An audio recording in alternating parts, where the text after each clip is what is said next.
Okay. It is 12 noon and my clock, and I'd like to welcome everybody to our webinar on the proposed changes to the milk pricing under the Federal Milk Marketing Order proposals. USDA has done their due diligence with extensive hearings, and we now have this proposal that producers will have the opportunity to vote on. These obviously will affect milk prices in the orders. And today, to kind of walk us through what these impacts will be, Dr. Chuck Nicholson, Associate Professor in the Department of Agriculture and Applied Economics at University of Wisconsin-Madison, and Leonard Poulsen, who serves as the Dairy Markets and Policy Outreach Specialist in the Department of Agriculture and Applied Economics, the University of Wisconsin-Madison. We'd like to welcome you two gentlemen, and as I always say, the podium is yours. Even if it's an invisible electronic one. So thank you, Fred. Leonard, do you want to go ahead and kick things off for us? Yeah, perfect. Thank you. Thank you for having us. I think, we'll kind of run through an agenda here quick, but, if you do have questions throughout, feel free to put them in the chat. Chuck especially, but both of us have spent a lot of time on this topic, and there's always nuance and detail that can have an impact, right? So if there's something that is unclear or you want additional information on, feel free to toss Good it afternoon. in the chat, and at the end we'll try to address some of those. So as we begin here, I think we'll just kind of run through what the agenda looks like for our time together here today. The first thing that we'll do is we'll kind of talk about the functions of federal milk marketing orders, kind of establish that baseline, so that way as we go into detail, it can hopefully make some more sense and be congruent throughout. After that, we'll take a look at why some of these changes are being proposed. From there, we'll look at an overview of the proposed changes in the recommended decision, and we'll talk about what that recommended decision is. After that, we'll focus on the proposed changes to make allowance and Class 1 differentials and the implications of make allowance. And finally, we'll kind of get into some next steps of the process, including the producer referendum, and take a look at some implications and answer questions as time allows. So to kind of kick things off, the federal milk marketing orders were established by the act in 1937, right? That's the fundamental legislation which creates all of these things, right? So all of the changes that are taking place within the framework and structure that act, that piece of legislation allows, right? So when that legislation came to be, it created or allowed for federal milk marketing orders. And the objective of this, of orders, is first, primarily at the top of the list here, is to promote orderly marketing conditions in fluid milk markets. Also, its aim was to improve the income situation for dairy farmers and supervise the terms of trade in milk markets to achieve more equality of bargaining power between producers and processors, and finally, assure consumers of adequate supplies of milk at reasonable prices. So when we take a look at how the order, or what activities federal orders do in order to meet that objective, we'll kind of divide this out into two parts. The first one here is that they administer federal milk marketing orders and provide order statistics. So one thing I think people are at least aware of is classified pricing and pooling. Also, orders collect dairy commodity prices, such as the NDPSR, National Dairy Product Sales Report, as well as multiple other sorts of commodity data that is used by individuals like us, as well as throughout the entire industry. Orders also determine handler prices based on end products, establish minimum uniform prices across the pool. They conduct weights and measures and component and volume audits. They ensure timely payments to producers, as well as provide that market information. The other functions, and some of these may be slightly less known, but no less important, are export certification services. They also have dairy standards and product grading, administer the fluid milk processor promotion and the dairy research and promotion programs, which are facilitated through some of the checkoff dollars. Also, they have facilitated pandemic market volatility assistance programs, milk donation reimbursement programs, etc. So when we take a look at, this is the current map of all 11 federal milk marketing orders across the US. A few points to consider on this is that not all farm milk is priced based on federal order let me say that again. Not all farm milk is priced based on federal milk marketing orders. Part of the reason for that is not all farm milk is sold in marketing areas. Also, milk buyers other than Class 1 in a regulated area can choose not to be regulated. So we're going to walk through some of the key elements of USDA's recommended decision. So first is that they've recommended a change in standard milk composition. So where for protein percent is 3.3 up from 3.1%. Other solids up to 6%, where previously it was 5.9. Non-fat solids 9.3% up from 9%. So part of the reason for this is that as we get increased components in milk, and we've seen this increased production in fat and protein year over year for quite some time now, that it just more accurately represents the current market that we're in, and again goes back to that creating more orderly marketing. Another thing that's anticipated to be part of this recommended decision is the removal of barrel cheese from Class 3 pricing. And one topic that we're going to spend more time today on is the increase in make allowance for the manufacturing of cheese, butter, NDM, and dry whey. So this is used in Class 3 and Class 4 pricing, and that range kind of goes from a 5 cent to 7 cent per pound increase. Also, there's going to be an increase in butter fat retention factor in cheese processing, and we'll get into what that means more in a little bit here. Other portions of the recommended decision are reverting to, or we should say reverting back to the higher of advanced Class 3 or 4 skim price for that Class 1 skim price. And also something new is provisions to adjust the Class 1 price for that ESL milk. So, and then finally, the other topic that we'll be spending a little bit of time on here today is the increase in the Class 1 differentials. So increase in Wisconsin of about $1.20 per hundredweight, and retain a $1.60 per hundredweight minimum differential value. So, okay.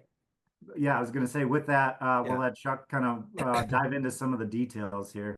Okay, so we've already shared a lot of details that some of you may be more or less familiar with, but we're going to walk through this a little bit more step by step here in a second. But I think Leonard did a nice job of laying out the overview of the kinds of issues that we're talking about. What I wanted to do is also say, why did we do this? Why are we starting on this journey to change the things that we just talked about being changed? And Fred had noted there's this sort of long process where USDA does due diligence, heard lots of testimony, but a core motivating factor really was the values of the make allowances. And particularly dairy processing organizations felt that those were too low, but even then some of the dairy cooperatives that had processing capacity shared that sentiment. And we can think about some of the symptoms of the issue with make allowances, that we were seeing frequent depooling of milk. And I know you got folks from kind of all around the country here, Here in Wisconsin, we had some considerable amount of kind of instability of the amount of milk that would be pooled under federal milk marketing orders over time. And in addition, I'll show you a graph in a moment that says we've actually had less milk being pooled. We have declines in overorder premiums, the part that goes above that minimum pay price that's specified by a federal milk marketing order. We had cooperatives who are actually doing what we call reblending, which is paying members less than the minimum stated class component values. And we had negative PPDs, or these producer price differentials, and we'll talk a little bit more about that in a second. But to illustrate that a little bit, here is a graph that's actually showing the percentage of milk here in Wisconsin and Minnesota, with apologies to the folks who are based in Iowa and other US states, but this is trying to illustrate kind of the core issue that we have up in this part of the world.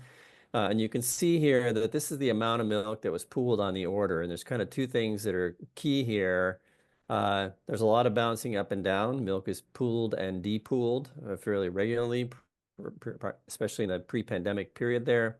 But also we've seen a decline in the average amount of milk that's been pooled over time from the mid 80s to down below 75%. So we've seen milk production growth here in Wisconsin, and a lot of that additional milk is actually not being pooled and priced under federal milk marketing orders. And so that's a symptom of an issue. We have to ask, why isn't that milk being pooled?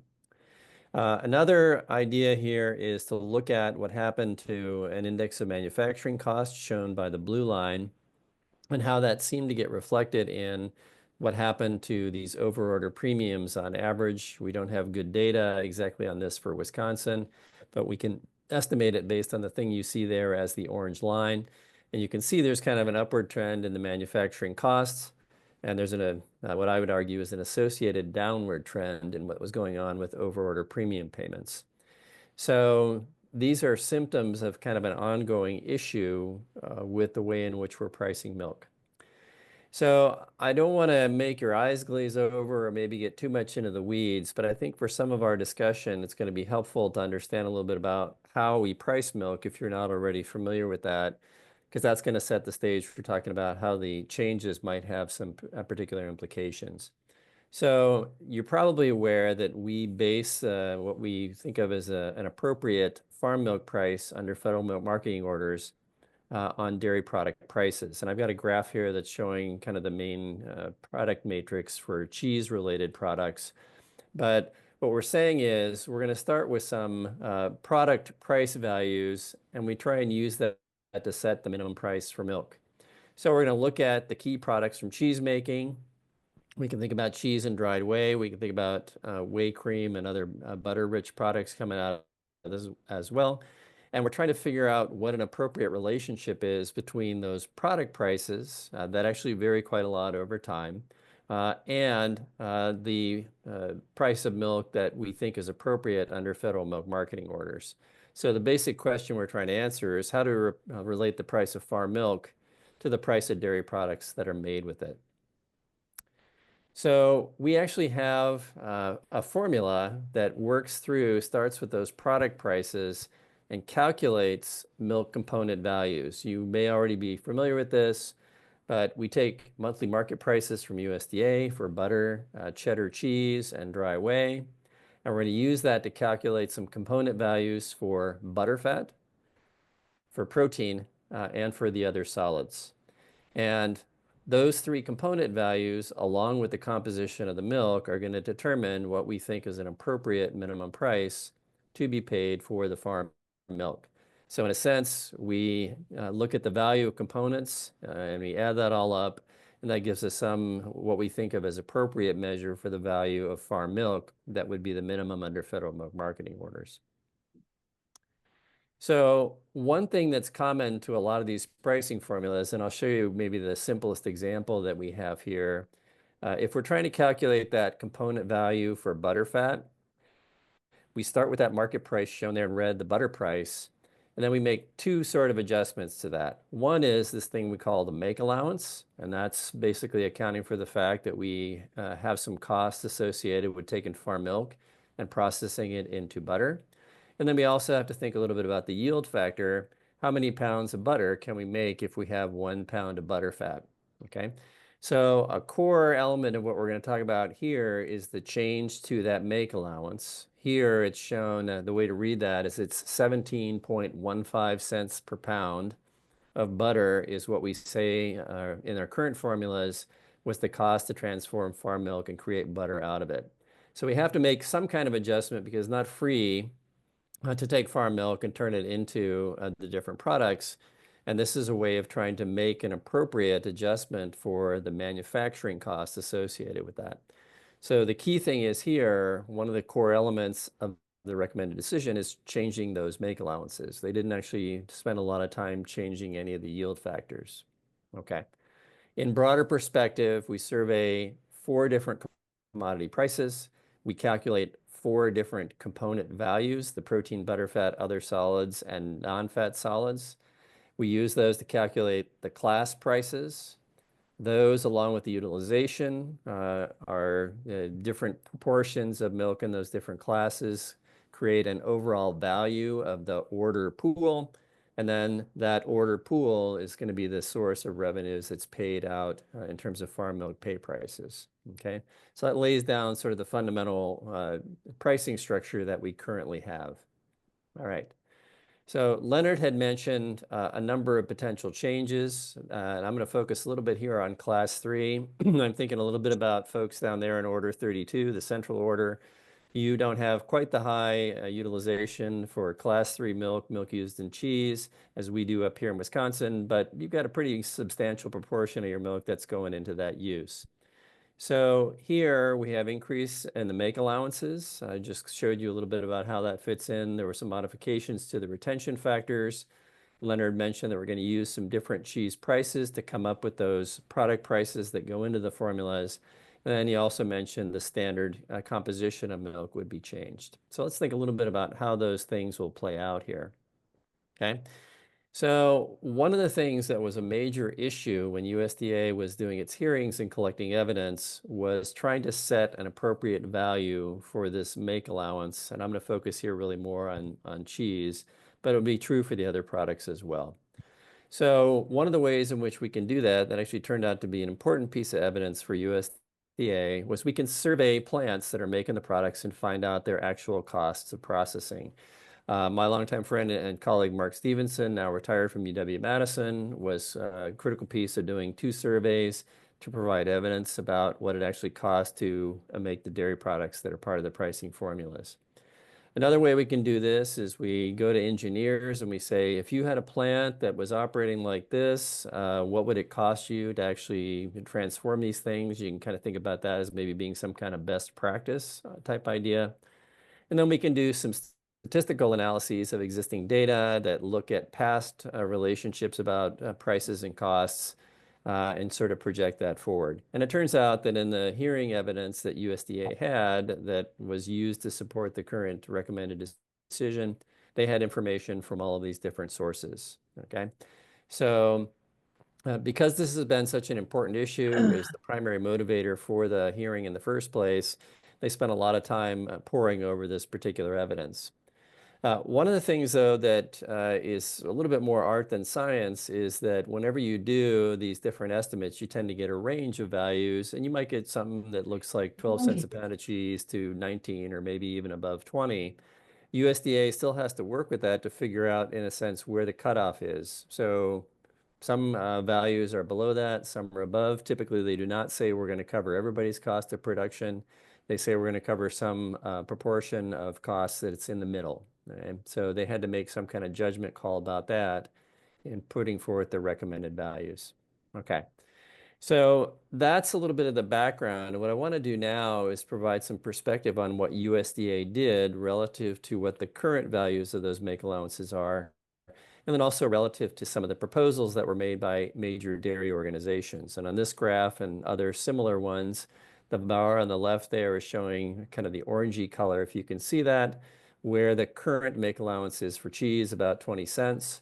USDA's recommended decision is the green bar in the middle to go up to about 25 cents. National Milk Producers Federation have proposed an increase of 24. And then IDFA and also the Wisconsin Cheesemakers Association had proposed a scaling up over time that started at about 24 cents and went to 28 cents.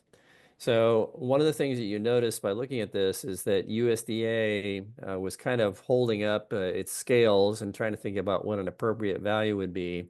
And they came down somewhere in the middle. They were not as low as National Milk wanted, but they were not as high as sort of the average that IDFA wanted. All right. And we'll talk more in a minute about what 25 cents means in terms of milk prices, but this gives you a sense for what was being proposed.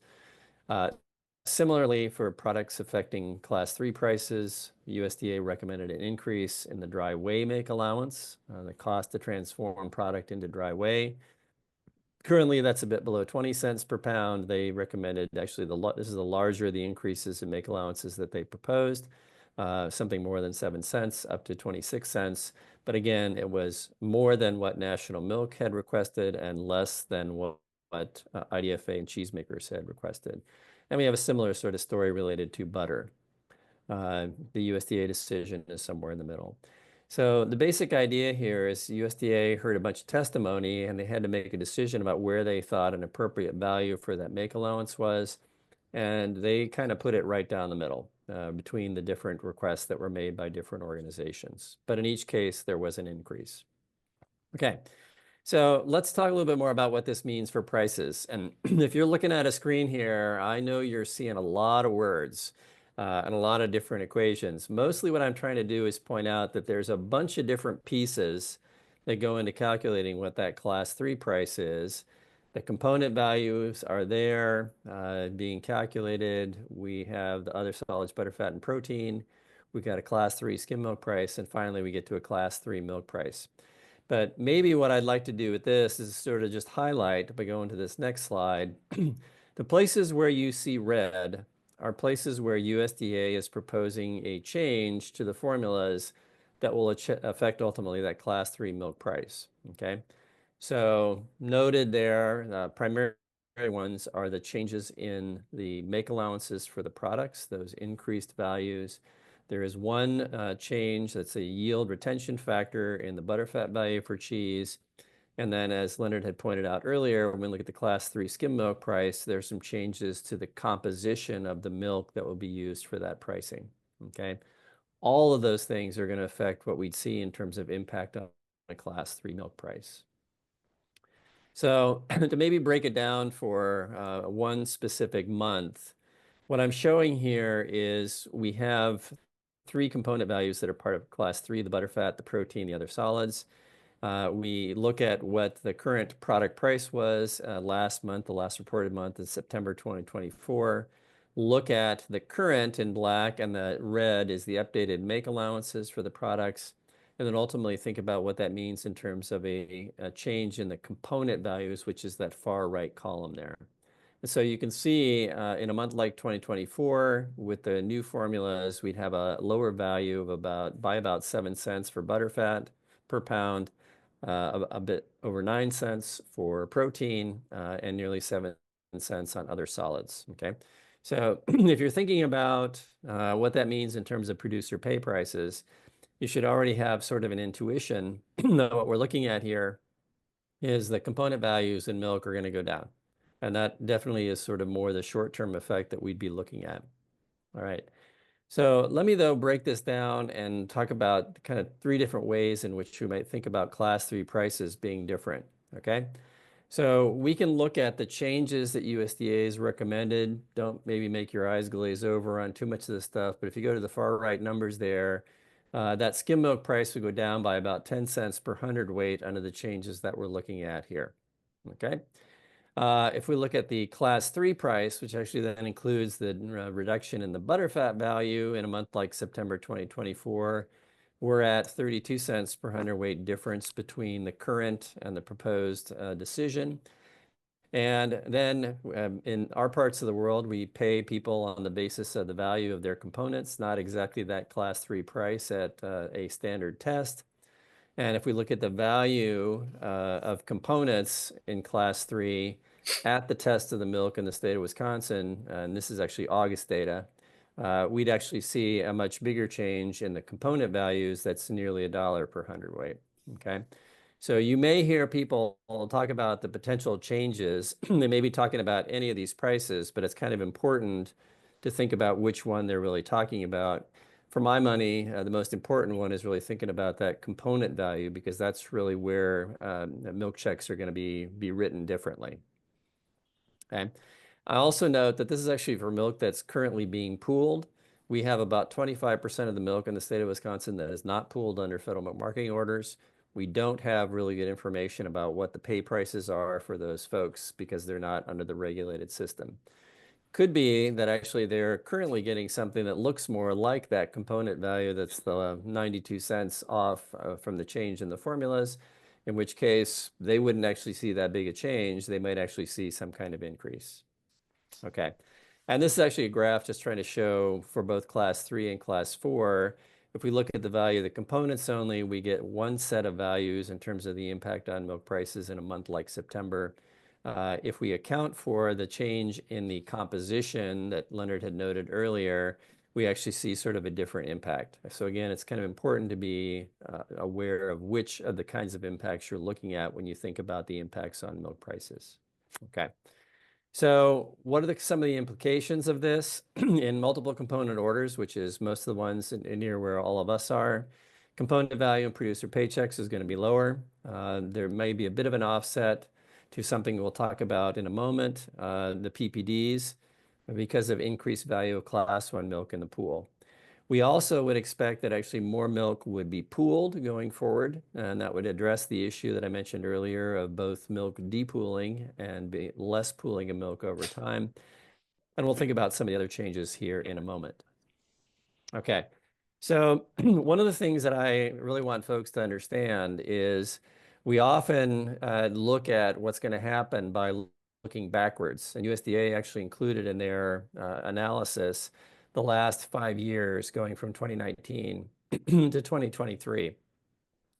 But we know going forward, there's likely to be some dynamic that plays out over time. So a lot of the conversation now is focused on increased make allowances, lower the farm milk price, in part because of those lower component values. Okay, and that's at least for the pooled milk. But there's an additional dynamic that will follow from that, which is we're going to see some adjustments in milk production. If we take $1 off the component value for milk in Wisconsin, farmers will make some production decisions differently. On the other hand, lowering that class 3 component value is going to increase the demand for farm milk for cheese.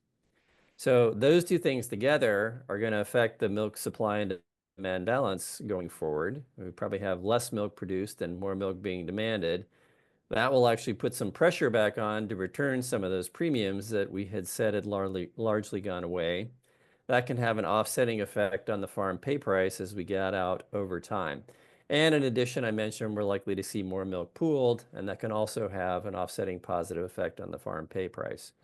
So it's important to recognize that this is not just a short-term change that we've illustrated by 1 month. But there's going to be this longer-term dynamic that we'll need to be paying attention to. All right. So in terms of thinking about what happens over the next 5 years, we have some kind of economic modeling work that we can try and project forward what we think the likely impacts are.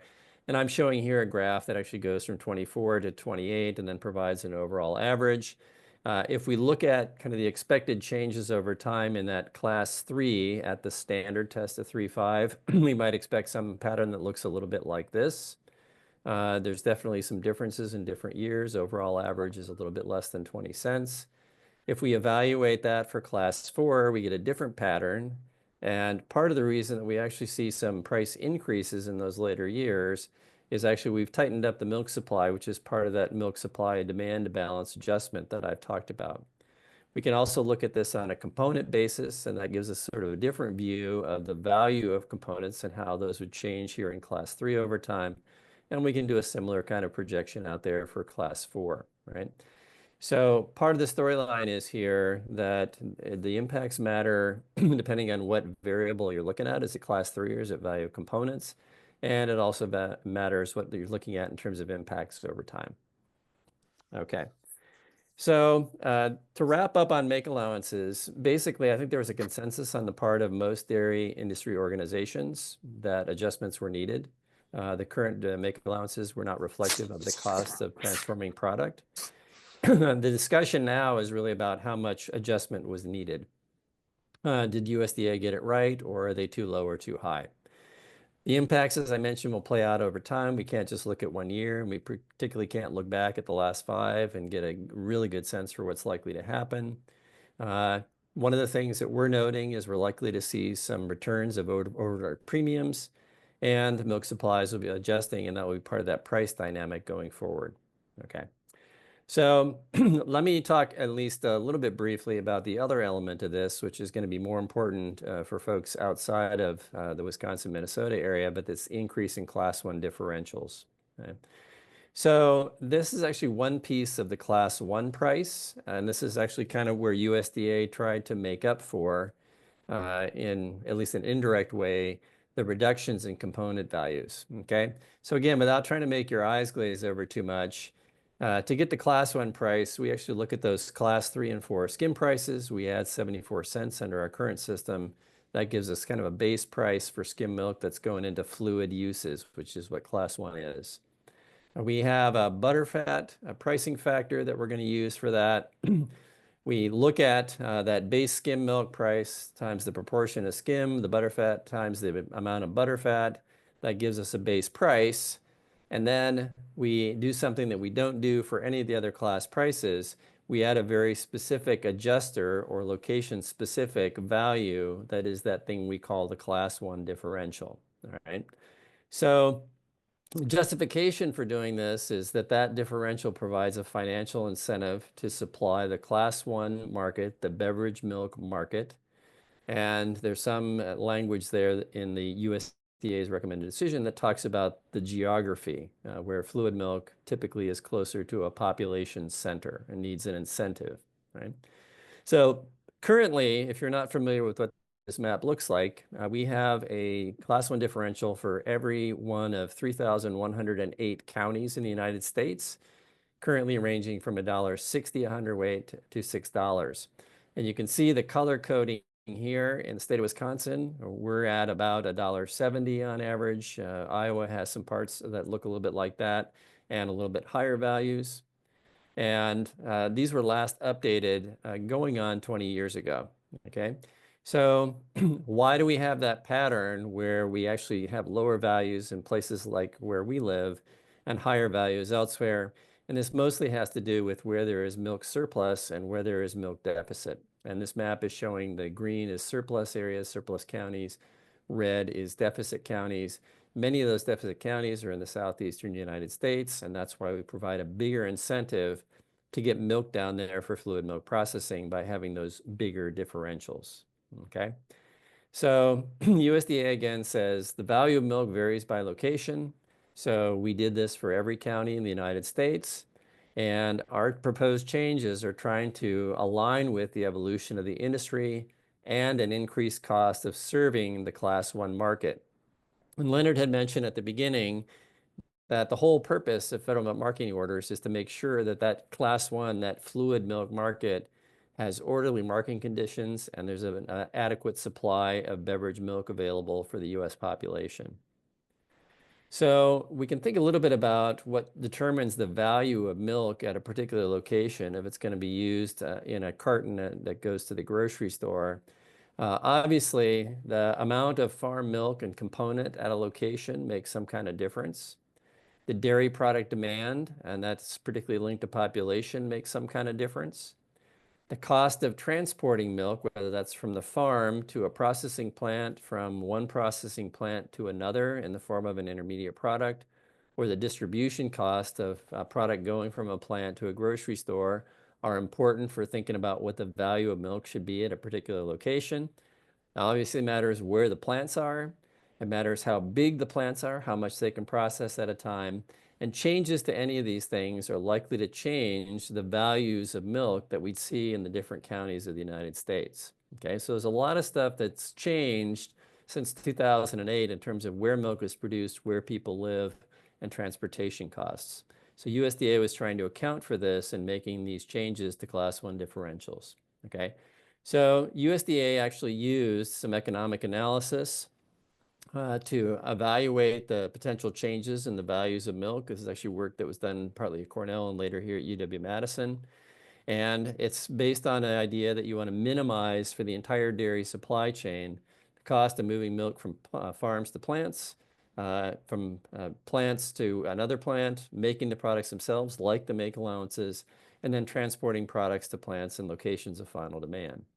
So when that analysis was done, it suggested that there needed to be an increase in those Class 1 differentials. USDA was using data from 2021 to help make that decision. Okay? So as a little bit of a diagram of how this works, this is sort of the schematic of how this an economic model is trying to work.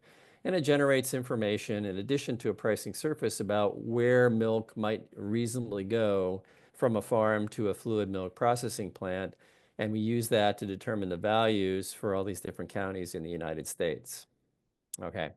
So here's the map that's actually showing the proposed differences, or the differences between the values of milk. And you can see there's some considerable ones, particularly in the southeastern part of the United States, based on analysis done in October of 2021.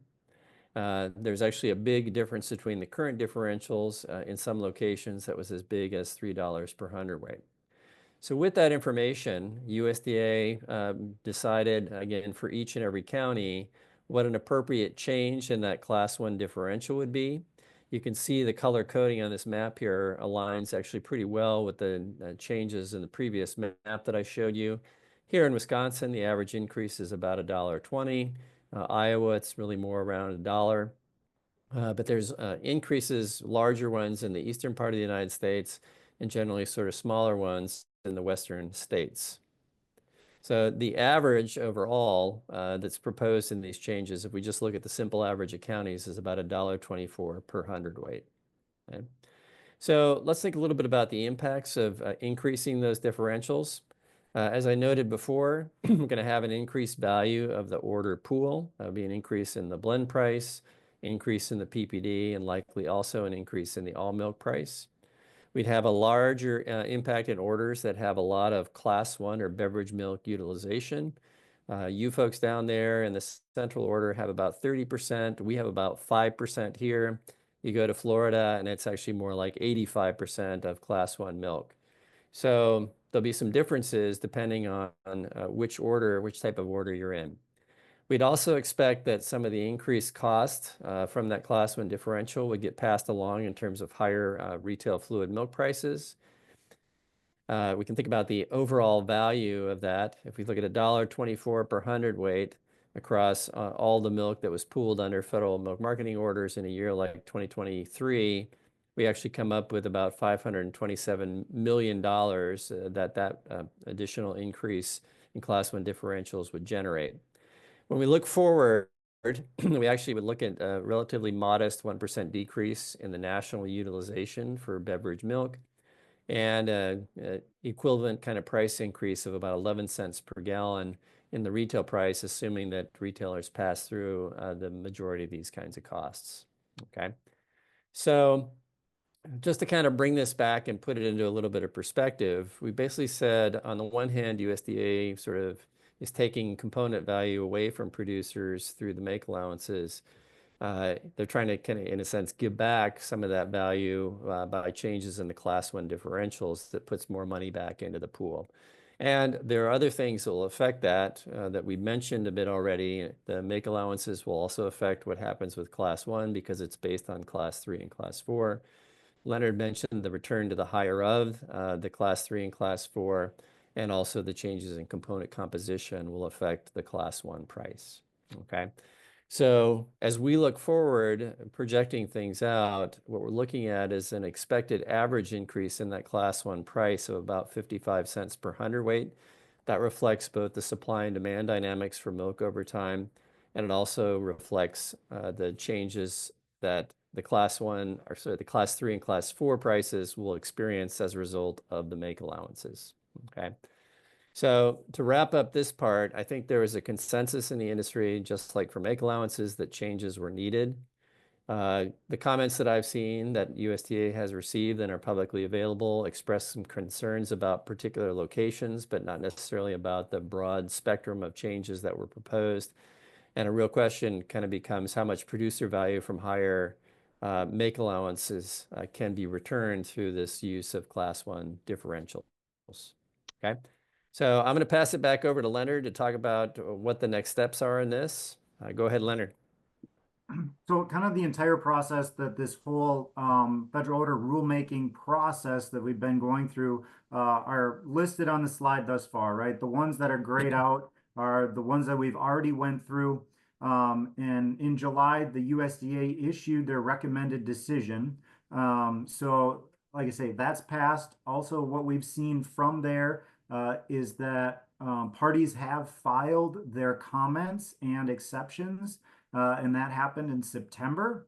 So USDA then takes that, synthesizes it, says, hey, makes necessary adjustments. I think it's important to note that from the comment period, they're not looking to change big major changes, right? It's adjusting and saying, hey, maybe we some small thing we need to look into further, make some minor adjustments, things like that, right? So once they do that, make those changes, considerations, then they'll look at issuing their final decision.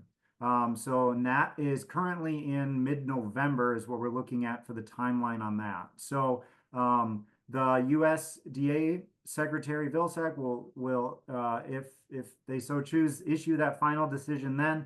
And then that is what the vote is actually on, right? That is the portion, or that is the key thing that what we'll talk about in a second, that voting is taking place on, is that producer referendum. So is that final decision, excuse me.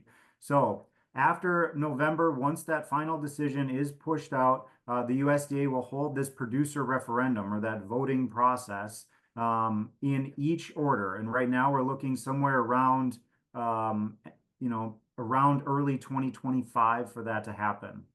So depending on that referendum and what the voting happens, then USDA will implement the changes, if so, if approved, in sometime early 2025. So for the producer referendum, dairy farmers have the opportunity to vote on whether to adopt the order with the changes in the final decision or terminate the federal order. So again, I want to reiterate that we're not voting on, do we have the status quo or do we have the changes? It's, do we have orders with these changes or do we terminate the order? Really encourage you to keep that in mind here as you talk to folks, so that way they understand just exactly what is being considered on this. So maintaining the current provisions of the order is not an option, and voting is by order. So co-ops, producers, will look just here in a second and talk about eligibility and what that looks like. But voting is by order. So those individuals that are impacted by that order are the ones that are voting in it, and not for the whole system. So one of the big questions here, because like we said, we're voting for, do we accept orders with the changes or do we terminate them? Big thing to consider is, are we better off without the orders, right? So not whether we like it or don't like the proposed changes. So voting out the order would eliminate all of the beneficial aspects of the order not directly related to milk pricing, including auditing, testing, marketing information. And unless there would be some other mechanisms such as appropriate legislation to come in and replace that, those would go away with the termination of the order. So likely result if an order was terminated is that farm milk prices would be approximating that Class 3 price. So this is the experience of the Western order when terminated in 2004, and opportunities to pool milk in other orders would then be limited as well. Another thing is that it would eliminate payment of the PPDs. In Order 32, PPDs averaged $1.20 per hundredweight from January to date. and order 30 PPDs averaged 29 cents a hundredweight from January 2022 to date. So, and those are positive impacts to producer pay price, not negative PPDs. So the referendum process. So when the USDA announces their final decision, again, looking at mid-November, it will specify details of the voting process, including the representative month that counts for eligibility, which is important for the co-ops to know which order they're participating in, as well as the individual producer. And also what will come out is the timing of the vote.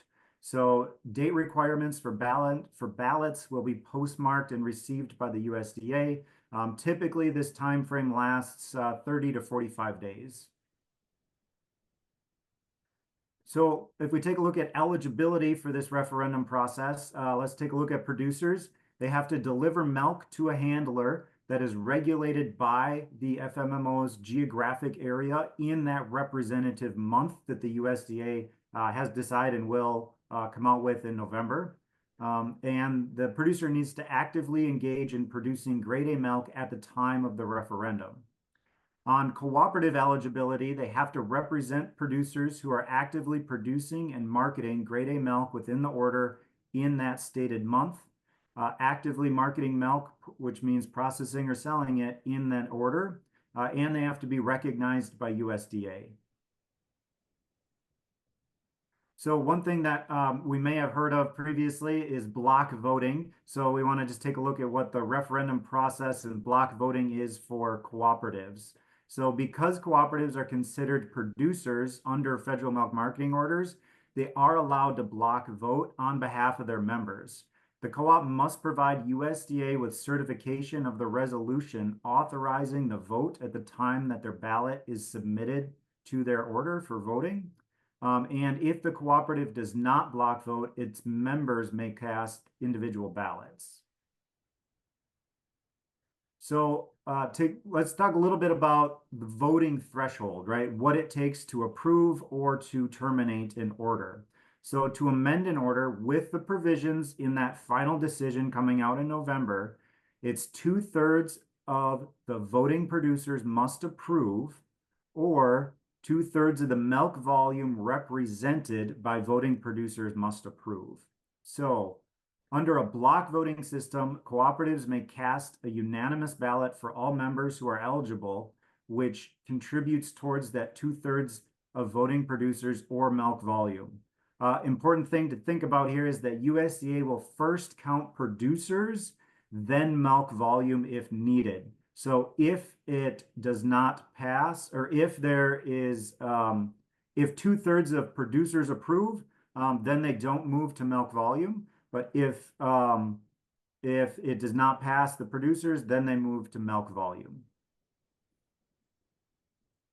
Okay, so we'll try and wrap this up and leave a little bit of time for questions here. Thanks, Leonard, for talking about the process, because I think that's really important stuff for folks to understand. Just going to leave with a few kind of overall thoughts. The impact of this decision on farm milk prices is going to depend on looking at all of the changes that USDA has proposed, the different 5 of them that Leonard started out introducing as an overview. We've kind of considered them separately here, particularly the make allowances and class 1 differentials. Ultimately, they're all going to work together to influence what those prices look like going forward. We've already noted that what kind of order you're in is going to matter for what types of impacts you're likely to see, particularly the utilization of the milk. We also have some orders like the ones that most of us are familiar with here in the upper Midwest that pay on the basis of components, but in the Southeast and in Arizona, they have skim and butterfat orders where those compositional changes will be more important. And finally, as we've noted before, those changes are likely to vary over time in response to milk supply changes, product demand changes, as well as the costs of milk.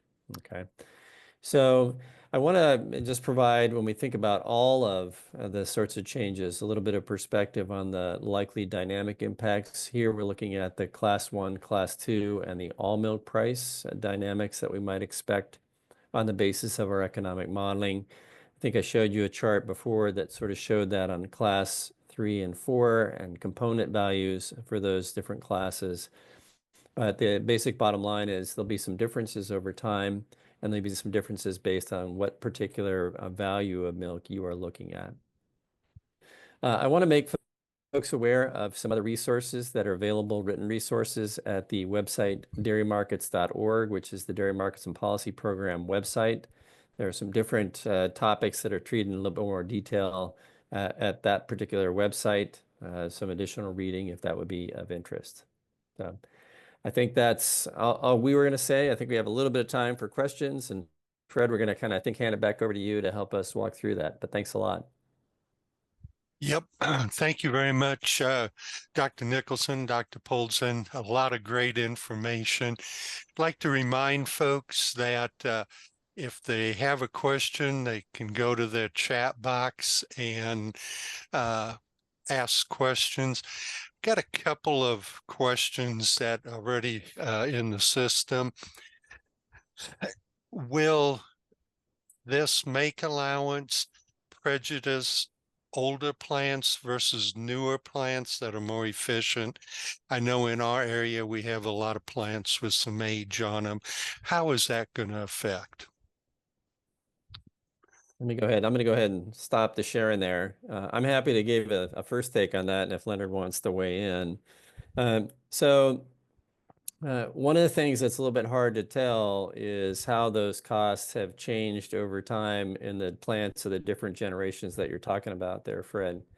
I think everybody's costs have increased, but we don't really have a good handle on how those cost increases differ by the size of the plant, its location as well, and the age of the plant. So we do, I think, have a sense that a lot of the newer capacity that is either coming online, has come online in the recent past, or will be coming online in the near future, is likely going to have some of those make allowance values that would be perhaps a little bit below the average, and they might be a little bit below where USDA is setting those values for the moment based on the recommended decision. And that's actually kind of an ongoing conversation that folks have had, which is, if we have these new plants coming online and they're going to be more efficient, why are we setting the make allowances at a particular value? And I think the basic response to that is that USDA has to base its decision on the evidence we have available to us now, not on, prospective future information. So I think one of the other things that may become important, it's not part of the recommended decision, but it has been under discussion, has been recommended as a part of the decision, has been under discussion, could be included in an upcoming farm bill, is to actually mandate surveys that would take place at time intervals of a year or 2 years and incorporate that information into updating the make allowances. And that would actually capture the effect of any of those new plants coming online. Okay, we used the term depooling a lot in today's discussion. Can you explain exactly how processors use depooling to their advantage, or I'm assuming they wouldn't do it if it was a disadvantage? Yeah, well, actually, there's a lot of layers of complexity to this. But the basic idea, and I think Leonard had mentioned it early on in one of his slides, is under our federal marketing order system, if you manufacture or process a fluid milk product, you are mandated to be regulated and pay the minimum prices. If you are somebody who is making a product other than that beverage milk, you have the opportunity to affiliate with the pool and share in the proceeds of the pool in a given month. And there are different provisions in the different orders about the timing and the extent of participation. But you have sort of the voluntary ability to do that if it's in your interest. It would be in your interest if you are able to take what we call pool draw, to draw on some of the money that's being paid in by those class 1 handlers and be able to then raise the pay price to your particular set of milk suppliers. So the reason that we've seen kind of a lot of the depooling is a desire, or an inability, if you will, not to be able to pay that minimum price to the producers because of this thing that we're talking about with the make allowances. If they are somehow set too low, that minimum price is set higher than a buyer can really seriously afford to pay. And the second part of that is if there isn't much in that pool for me to draw on, I don't have much of an incentive to participate in that pool. And I think both of those have been factors both in the depooling month to month, as well as in the kind of slow decline in the proportion of milk pooled here in the upper Midwest. Leonard, any additional comments on that? No, I Okay, think that was a perfect answer. Yep. very good. No such thing as a perfect answer. We're just trying for very good. How One will, thing, oh, go go ahead. ahead, go ahead. No, I'll chime in later, please. how will producers that sell their milk to a non-co-op processor vote on the referendum? So as a practical procedural matter, Yeah, I yeah, guess. if they're determined to be eligible by the market administrator in which their vote will count, they will be sent directly a ballot by the market administrator. Okay. How how does the extended shelf life milk, you said that's got an adjustment, but how is that adjustment look like? Yeah. Okay, that's a little bit of a complicated story, but I'll see if I can try and make it simple.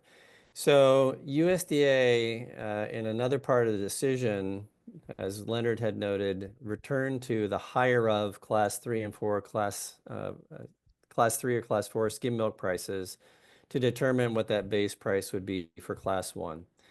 And partly for reasons of risk management and partly for reasons of the ESL milk having kind of a longer shelf life, almost being a storable product, USDA decided to accommodate a request that would sort of ease in that new pricing to the higher of by allowing for an adjustment between the average of that we have now and the higher of that they would go to. So on milk that's not ESL, that change would be applicable immediately. But in essence, what they're doing is sort of having a phased in component for the ESL milk, given its unique marketing characteristics. Okay? So I have heard folks say it sounds like we've got now like a new class of milk, the ESL milk, the way we're pricing it. And I guess I would say I'm not really sure that's the most appropriate characterization, in part because if you look at what the adjustment is that USDA is proposing, ultimately, it's not likely to have much of an impact on what folks are paying if they're bottling ESL milk. It's just about the timing under which they're going to pay that. And so on average, based on the way that USDA has worked that adjustment, over a period of time, they're going to pay the same price that they would pay if they were not making ESL milk. So I think that's there's this 24 months of looking at data, lagging at 12 months. That part gets kind of complicated, but the core thing is really just making an adjustment to allow for a phase in between the average of and the higher of. Very good. The last question, at least for right now, that's come in is it likely or probable that USDA will make changes to their proposal in response to submitted comments prior to the referendum? Guess maybe both of us can take that one. Leonard, do you want to give that one a go? And So, based on information that I've had in conversations around this topic, um, large substantial changes, right? Where they're going to say, oh, make allowance, we're just going to wave our hands at the whole thing and, set some very low number or some, like outside of what's already been discussed, not likely, right? Adding in something completely new that, hasn't been, that wasn't part of the previous notification, not likely, right? I think it's more taking these, maybe small points of consideration, things that are brought to their attention that maybe weren't before, and then making the necessary adjustments from that. So I really don't think, and they can only use the information that they're given too, right, in order to make these decisions. So I think a lot of the body of work and information in which was sourced and needed in order to make to get us to the point that we are is already in record, and that to deviate substantially from that is I don't think super likely.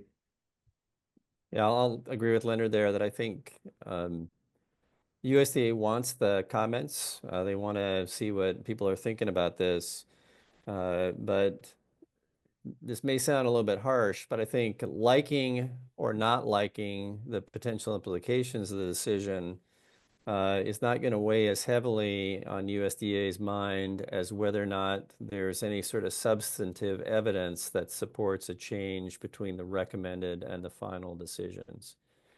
So I think, they want to hear what people are thinking about this, but the evidence has to be sort of compelling for them to think about making any real substantive changes to things.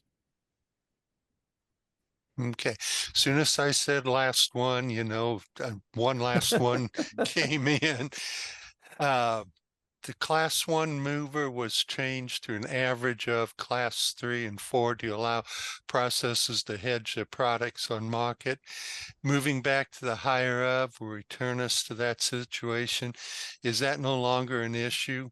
Are we only moving back because of the severe negative PPDs in 2020? I'll be happy to give you my take on that.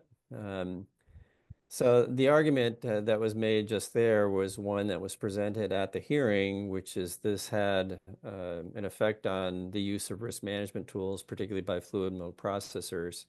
My reading of the evidence was that there wasn't a whole lot of compelling evidence that suggested there was a big increase in the amount of risk management that was being done when we went back to the average of in May of 2019.